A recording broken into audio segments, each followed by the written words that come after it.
Bonsoir à tous. Est-ce qu'il y a des data scientists dans la salle? J'ai envie de savoir. Ouais, il y en a? Ouais. Est-ce qu'il y en a qui connaissent scikit-learn? Ouais. Est-ce que vous m'entendez? Sinon, on peut faire un spectacle de mime, hein, c'est vous qui voyez. L'État de la France a décidé en 2023 de faire du projet scikit-learn, donc un joyau né à l'INRIA dans la recherche, pour faire Probable, qui est une entreprise avec les fondateurs de scikit-learn comme actionnaires de Probable. Et j'ai le privilège, depuis novembre, de les servir de tout ce que je peux. Et vous le verrez dans cet exposé, même si Néphélie m'a demandé de faire attention, c'est la première fois que je rentre dans un job pour des raisons politiques.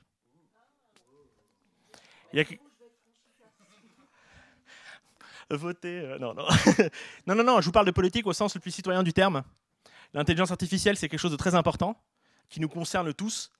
Et peut-être que quand on parle de souveraineté, de puissance, on parle de continent, on parle de choses qui nous dépassent tous. Et peut-être que l'open source est aussi une solution à l'échelle le plus humble de la France et même de l'Europe. C'est peut-être un standard qui va nous convaincre d'utiliser l'IA dans nos foyers, si vous voulez, sans être surveillé, sans être, si vous voulez, complètement aliéné. Voilà. Donc voilà pourquoi j'ai rejoint ce projet open source, qui est enfin une entreprise. Parce qu'avant, c'était juste un labo de recherche. Quand on regarde les révolutions technologiques, on en a eu plein au XXe siècle, on en a quelques-unes déjà au XXIe siècle. On peut observer, d'après Catherine Jarmoul, qui nous l'a expliqué à PyData 2024, qui a grosso modo, si on regarde des motifs statistiques, il y a eu plein de révolutions industrielles, que ces 4 étapes, quand une révolution industrielle aboutit, sont souvent parcourues. D'abord, c'est un truc de labo. Okay. L'informatique, c'était ça. Internet, c'était ça. L'IA, c'était ça. Je sais qu'il y en a qui aiment bien le Web 3, la crypto, tout ça, c'était ça. Ensuite, il y a des gens funky, d'accord, qui font des clubs. C'est des passionnés, ils font des hobbies. Donc on s'éloigne des labos, on s'éloigne des grosses boîtes et on commence à bricoler, on commence à faire de la... Si vous prenez une boîte comme Apple, par exemple, c'est né comme ça. Il y avait le club Homebrew, qu'on connaît tous aujourd'hui. Donc il y avait cette histoire de... On est des passionnés et on essaie de bricoler un ordinateur en bois. D'accord, on sent bien que ce n'est pas un truc d'usine, ce n'est pas un truc de labo. Ensuite, il y a la conquête des entreprises. D'accord. Donc au bout d'un moment, si vous prenez l'informatique par exemple, moi j'ai appris à ma mère, dans la fin des années 90, parce qu'elle arrivait à enfin avoir un permis de travail en France, pour devenir comptable dans une chocolaterie. Ce qui était compliqué pour elle, c'est la souris. Mais fin des années 90, donc il fallait que je lui apprenne à utiliser la souris, et fin des années 90, on était d'accord que là, c'était plausible pour quelqu'un de normalement constitué, qui n'a pas fait trop d'études, de pouvoir utiliser l'ordinateur. Okay. Si vous prenez le Web 3, j'ai l'impression qu'on est un peu entre les deux. D'accord, tout le monde ne maîtrise pas tout ce que c'est que le Web 3. Mais on a dépassé le club et on n'est plus dans les usines et les labos. Okay. Internet, on est complètement chez tout le monde. C'est une ère de l'évidence. Il y a l'eau, l'électricité et Internet. On n'envisage pas, dans les pays de l'OCDE, de vivre sans l'un des trois, par exemple. Okay, ça devient évident. Et ce qui me fait réveiller le matin, c'est que l'IA, aujourd'hui, est à l'orée de l'évidence. On est en train d'arriver à cette 4e étape-là, où n'importe qui, dans n'importe quelle maison, a un objet industriel qui s'appelle l'ordinateur. Quand on y réfléchit 2 secondes, c'est quand même pas si évident que ça. Et avec l'IA, on a aussi ça, même sur votre téléphone. Si vous regardez, j'ai pas d'action Apple, je vous le promets, mais si vous regardez Apple Intelligence, par exemple, le fait d'être en capacité, grâce au hardware surpuissant que vous avez dans votre poche, de faire de l'IA, il y a cette histoire de, là, on n'est plus du tout ni dans un club, ni dans une usine, ni dans un bureau. C'est dans votre poche. Okay, donc il y a un mix entre la démocratisation et le matériel de calcul, de mémoire, etc. Ça, je l'ai vécu en live. Okay, ça fait 10 ans que je fais de l'IA. J'ai un doctorat en maths appliquées. Et vers 2014, j'étais dans une boîte qui vend des pièces auto, qui s'appelle oscaro.com. J'ai envie d'en savoir plus sur ce... Ah oui. On posera peut-être des questions. Et moi, ce qui m'avait fasciné, c'est le fait de faire pip install sklearn. C'était quelque chose d'incroyable. C'est que d'un coup, on n'avait pas besoin de parler à quelqu'un. C'était gratuit. Il n'y a pas besoin de demander des fonds. Et ça marche. Nom de Dieu, ça marche devant soi. Et ça, c'est quand même un sentiment d'excitation qui me poursuit jusqu'à aujourd'hui, et je suis super fier d'avoir rejoint la boîte du coup pour cette raison. Donc voilà, je pense que les chiffres, ils parlent d'eux-mêmes. C'est un joyau qui est né en France, qui est un effort international, et je me permets de vous évangéliser à ce fait, parce qu'on ne le sait jamais assez. On est tellement traumatisé par des OpenAI et des DeepSeek qu'on se dit en Europe, il n'y a rien. Non, non, il n'y a pas rien en Europe. Il y a des gens brillants. Cette slide-là, je ne devrais pas vous la faire. Il n'y a presque pas de mots, mais ça décrit ma façon, notre façon, de pratiquer l'intelligence artificielle. Je parle presque jamais d'algorithmes à mes clients. Je m'intéresse à leur métier. Je ne suis pas là pour faire du générique, je ne suis pas là pour faire du standard.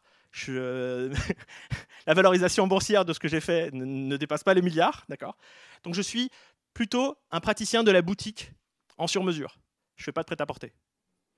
Donc je dois avoir une valeur ajoutée que Google n'a pas. Je suis obligé. Et c'est merveilleux, parce que là, d'un coup, je me mets à parler à des gens qui ont de la data, qui parlent de son, de voix, dans leur métier à eux. Ils me parlent de chant, ils me parlent de musique, ils me parlent de... J'ai passé par exemple 3 ans dans la licorne Jelly Smack, pour comment on peut promouvoir les vidéos sur Internet. Je suis vraiment en train d'oublier... J'étais super content de parler aux monteurs, dans leur langage à eux. Et mon travail, c'est de traduire leur langue dans ma langue à moi, de matheux et d'IA. Et enfin, produire des nombres qui, pour l'amour du ciel, essayent d'avoir du sens pour l'entreprise. Souvent avec une unité. Ça, c'est un petit tip que je vous donne. Si vous parlez à votre chef et vous parlez d'air sous la courbe précision recall, c'est mal poli. D'accord ? Si vous leur parlez de secondes, si vous parlez de joules, il y a des enjeux écologiques en ce moment. Si vous parlez de dollars, c'est mieux, c'est plus respectueux. Parce que vous êtes en train de vous éloigner de l'article scientifique et vous vous intéressez enfin à la réalité de l'entreprise. À la fin du mois, quand même, vous êtes payé. Il va falloir justifier ça. Surtout avec l'open source. C'est-à-dire que vous n'avez vraiment aucun mérite, du coup. Il va bien falloir apporter une valeur ajoutée. Cette valeur ajoutée, c'est s'intéresser à tous ces icônes. J'ai bossé pour des voitures chez Oscaro, des usines en logistique, des banques, les médecins. Les médecins, c'est passionnant.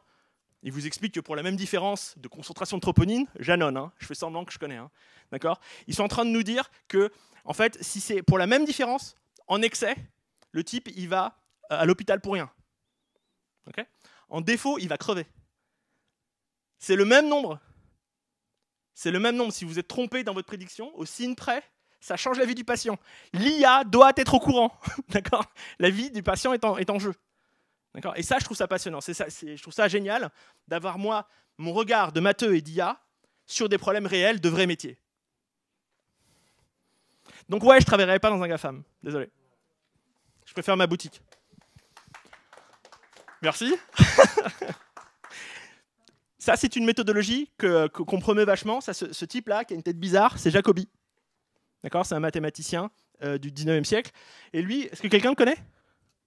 Personne ? Charlie Munger ? Warren Buffett ? C'est un pote de Warren Buffett, okay, qui est mort il n'y a pas longtemps. Et il a commencé sa carrière avec beaucoup de bon sens. Lui, il raconte que en fait, son grand-père lui parlait de Jacobi. Moi, je ne parle pas beaucoup de ça à mon grand-père, mais bon, lui, il parlait de Jacobi à son grand-père. Et son grand-père lui disait cette phrase de Jacobi, inversé, toujours inversé. D'accord ? Ça, c'est vraiment ma méthodologie. D'accord ? C'est contre-intuitif quand on y réfléchit, mais je vais vous l'expliquer. Comprendre le besoin du client, c'est envisager les pires scénarios. Okay ? Donc, je vous donne un exemple pour Charlie Munger. Vous allez voir, c'est très concret. Il a commencé sa carrière dans l'armée américaine et il s'occupait de la prédiction de la météo au service de l'aéronautique, des pilotes. Et comment il est devenu bon dans son métier ? Il s'est posé la question, comment je fais pour tuer le pilote ? Vous comprenez ? C'est inversé. Comment on fait pour tuer le pilote ? C'est une très très bonne question. Et c'est une méthodologie que j'utilise en permanence. Et en fait, on a l'impression que maximiser la santé du pilote, c'est pareil que d'éviter que le pilote meure. Mais non, pas du tout, parce que notre cerveau, il n'est pas câblé comme ça. Et on va être plus créatif en inversant qu'en prenant le problème directement. Okay ? Donc, quand il vous l'explique, Charlie Munger, il vous dit qu'il y a 2 façons de tuer un pilote. Je me suis renseigné. Hein. Quand on s'occupe de la météo et qu'on fait des mauvaises prédictions, il y a la glace. Donc le type, il a des milliers de mètres d'altitude. La glace, ça ne va pas lui faire plaisir, surtout à l'époque de Charlie Munger, quand il était jeune. Ça, c'est 1. Et 2, c'est se retrouver dans une situation où il n'a pas assez de carburant pour atterrir dans une piste d'atterrissage suffisamment près. Donc il va manquer de carburant. Okay ? Donc à partir de là, on conçoit le meilleur système, on fait la meilleure prédiction. Et moi, je fais ma meilleure IA, appliquée à tous les domaines que j'ai rencontrés. D'accord ? Donc c'est un type que je vous donne, inversé. toujours inversé. Jacobi vous le dit, Charlie Munger, qui est quand même assez riche, enfin, il est mort maintenant, mais il était très très riche, ça lui a permis d'avoir une lucidité et une intelligence particulière quand il prend des décisions. Okay. Éviter le pire, c'est beaucoup mieux que de maximiser le meilleur. Vous me suivez? On ne réfléchit pas pareil soudain. Donc l'IA, c'est quoi? Souvent, pas toutes les IA. D'abord, on entraîne des modèles, on les valide, on en prend plein et on choisit celui qui est le meilleur selon nos critères, hein, issus de l'inversion. Okay. À quel point le pilote ne va pas mourir, c'est ça, hein, le critère. C'est un score. Est-ce que le patient va mourir? Est-ce que la prédiction de logistique de la demande, elle est bonne ou pas? Est-ce que financièrement, ça veut dire quelque chose ou c'est juste un nombre qui n'a pas d'identité? Mon job, c'est de faire parler les nombres. Il faut raconter une histoire. C'est pas du storytelling, c'est mon job en IA. Si, en fait, il y a un test. Si dans votre boîte, on ne comprend pas ce que vous faites, c'est de votre faute. Si en une phrase, vous n'êtes pas capable de dire « voilà ce que je fais, je minimise ça ou je maximise ça », c'est de votre faute. Vous êtes en train de parler une langue bizarre. C'est pas poli, c'est mal poli. Okay? Parce qu'à la fin du mois, vous touchez quand même le chèque. Donc il faut le mériter. Et enfin, l'inférence, c'est l'exécution des modèles. Okay?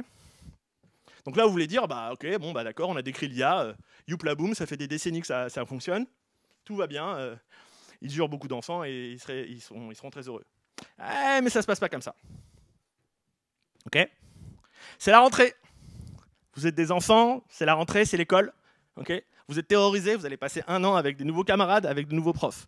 La question que moi je me posais, et je pense que vous aussi, c'est est-ce qu'il est sympa le prof? Okay? En fait, mathématiquement, ce que vous posez, c'est savoir s'il a un biais. Est-ce que pour le même effort, dans vos contrôles, vous allez avoir une surnote ou une sous-note? Okay? Est-ce que quelqu'un peut me dire de ces trois situations, quelle est la meilleure? Vous. Dites-moi, c'est quoi le mieux? Donc vous avez des enfants, vous êtes prof, vous avez un rôle pédagogique. Vous me dites lequel et pourquoi? J'ai envie de le savoir. Ok, pourquoi?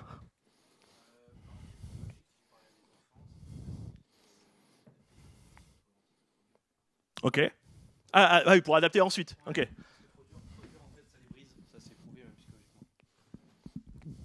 Donc, donc vous avez dit que trop gentil, trop gentil, pour moi, c'est une situation qui est idéale, parce que c'est facile de construire dessus. Mais trop dur, les enfants ne le perçoivent pas et ça les brise. D'accord, mais vous perdez le potentiel, là. C'est-à-dire qu'en fait, avec assez peu d'efforts, il a déjà 20. C'est un peu ennuyeux, ça. Je comprends ce que vous me dites, hein. Mais non, c'est pas gênant.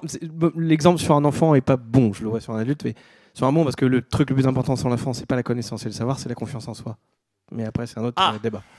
Ouais, c'est peut-être aussi d'apprendre aux enfants à se surpasser aussi. C'est ça. Dans un second temps. Je comprends. En premier temps, il faut rassurer. En deuxième temps, j'espère que vous m'en voulez pas sur la sévérité des profs. Non, en réalité, c'est un choix subjectif dans les trois cas. On a l'intuition que le truc idéal, c'est si vous faites rien, vous allez 0. Mais, comme vous avez dit, peut-être pas. Peut-être qu'il ne faut pas traumatiser. Le nombre de personnes que je connais qui ont arrêté de faire des maths parce qu'ils se sont tapés trop de 2, on en connaît aussi. Donc il y a effectivement le cas que vous avez décrit. Mais en réalité, ce que vous posez comme question, c'est qu'est-ce que c'est que le biais? Et le biais en IA, c'est un poison. C'est extrêmement grave. Et ça nous touche dans notre vie tous les jours. Okay? Donc il y a plein de sources de biais. Donc c'est cette différence entre un comportement éventuellement idéal et la réalité d'un algorithme. Le prof tout à l'heure, ce n'était pas un algorithme, mais il était là pour noter un effort. Il y a plein de sources. Il y a l'ingénierie, il y a un technicien qui a fait une erreur, une boulette, un bug. Les biais d'échantillon, on n'a pas pris toutes les données, ou alors on les a pris sur Internet, c'est-à-dire un truc avec que des occidentaux. On en reparlera. Le biais des algorithmes, ça c'est un exemple que j'aime bien prendre. Si vous avez un ensemble de données avec 80% d'hommes et 20% de femmes, croyez-moi, ça arrive souvent. Normal, qui a dit normal? Qui a osé dire ça, c'est vous? J'adore. Donc, en fait, si votre algo détecte autre chose... Pardon? C'est le Pareto normal d'un événement tech. Tu as raison, Nef. Tu as complètement raison. Donc, en fait, dans ce cas-là, si vous voulez détecter autre chose que le genre dans ces données-là, okay, par exemple, est-ce que la personne fait du skateboard? Un truc qui n'a rien à voir. Okay, et manifestement, il y a 80% d'hommes et 20% de femmes. Et ben, un algo qui est super bon sur que les hommes, ben, il a 80% de résultats. Juste. Donc, qu'est-ce que ça veut dire? Ça veut dire que les IA accentuent le biais qui était déjà dans les données. Donc, Internet est misogyne et pro-occidental, et l'algo va l'être encore plus. Okay, le biais culturel, bon, ça j'aime bien, hein, mathématiquement, quand vous demandez le film d'un docteur, vous trouvez infirmière. Bon, ça fait plaisir. Moi, j'adore les infirmiers et les infirmières, mais c'est pas exactement le féminin de docteur. Le biais de mesure, bon, ça c'est de la physique. Même un thermomètre a une erreur. Un biais d'exclusion. Voilà, le genre, par exemple, dans une étude salariale, c'est important. Si vous le faites pas, c'est important. C'est dommage. Donc le biais, il est amplifié par les données. Et il y a quelques années, on disait que quand on avait peu de données, bon, il y avait du biais, c'est pas grave. Donc on s'est dit, on va faire de l'énorme big data. Mon prédécesseur en a parlé. Et OpenAI a pris carrément une partie substantielle du web. Bah, vous savez quoi, il y a encore du biais. Okay, donc c'est un problème qui est systémique. Et on peut même démontrer mathématiquement que c'est inévitable. C'est un poison et il est inévitable. Bon, là, on va se faire peur un petit peu. Ça vous dérange ou pas? C'est une IA générative, on prend un texte et ça génère des images. C'est un papier de 2021, il me semble. Quelque chose qui vous dérange ou pas? Bon, il y a des choses moches, mais il y a des choses graves aussi. Okay, une personne émotionnelle, c'est une femme, forcément? Et bon, ça me concerne plus. D'accord. Au quotidien. Celui-là, il est pas mal non plus. D'accord. Et ça, c'est pas, il n'y a pas de gens méchants dans l'histoire. C'est les données du web qui sont comme ça. Okay, et donc là, en fait, on arrive à une situation où, pour des raisons éthiques, il va falloir refuser la réalité des données. Wow. En tant que scientifique, c'est scandaleux. La donnée, elle est sacrée. Non, non, non, non. Je suis quelqu'un de responsable. Je mets en production de l'IA. Eh ben, je vais contredire les données. Pourquoi? Parce que je vais assumer une idéologie. Il y a des choses qui ne sont pas satisfaisantes. Vous le sentez là? On ne peut pas être d'accord. Allez, on va plus loin encore. Ça, c'est que des articles de la BBC, donc vous pouvez vérifier. Okay, donc en 2015, il n'y a pas de gens méchants chez Google. D'accord, ils sont super fiers d'un algorithme de classification d'images. Okay, et il y a un couple d'Afro-Américains qui poste cette photo et qui donne ce résultat. Okay, ça leur a pas plu. D'accord, ça a dit que c'était des gorilles. D'accord. J'ai envie de savoir qu'est-ce que vous auriez fait vous. Vous êtes chez Google, vous avez des milliards sur vous. Vous, comment vous réagissez, comment vous communiquez? C'est un scandale médiatique horrible. Bonne question. J'ai pas nécessairement la réponse, mais effectivement, qu'est-ce qu'on fait? J'aurais tendance à, en tout cas, retravailler la sortie. Tout à fait. C'est déjà fait, c'est publié, et ils sont pas contents. Et ils ont raison. Je présente mes excuses. Vous voulez savoir ce qu'ils ont fait? Ils ont désactivé la case gorille. Mais ok. Au final, tant que j'ai le micro, peut-être que vous allez. Je vous en prie. C'est de savoir effectivement comment on gère les biais. Bah, en fait, dans ce cas-là, pour gérer le biais, il faut punir les différences de façon distincte. En fait, si vous vous plantez entre un chien et un loup, il faut que l'IA comprenne que c'est moins grave qu'entre des animaux et des humains. Pour des matheux complètement matheux, et Dieu sait s'ils sont bons, il y en a beaucoup que j'admire, hein, concrètement. Ils ont décidé que toutes les erreurs étaient équivalentes. Bah non. Un chien, un husky et un loup, c'est pas grave si on se plante. Un humain et un animal, c'est très très grave. Ok? Vous sentez les choses là ou pas? Ok. Bon là, celui-là, il est marrant. Enfin, il est marrant. Non, il n'est pas marrant du tout. Excusez-moi. En 2020, il y a eu cette histoire de George Floyd, donc scandale international. Ok. IBM qui équipait la police, en fait, a juste arrêté de faire des systèmes de reconnaissance de visage. Ils ont dit on arrête. C'est une façon aussi très particulière de gérer les problèmes. Hein. On coupe la case gorille, on coupe l'algo. Ouais, je vous en prie. C'est quoi le problème entre IBM et George Floyd? Pourquoi ils ont arrêté de faire de la reconnaissance? Il n'y a pas de lien. Le problème, c'est que l'article de la BBC dit qu'il y en a un. Et je les crois. En fait, ça a été tellement énorme dans le monde entier, George Floyd, je ne sais pas si vous en souvenez, c'était vraiment très très dur. Par la police, ouais, parce qu'il était noir. Ouais.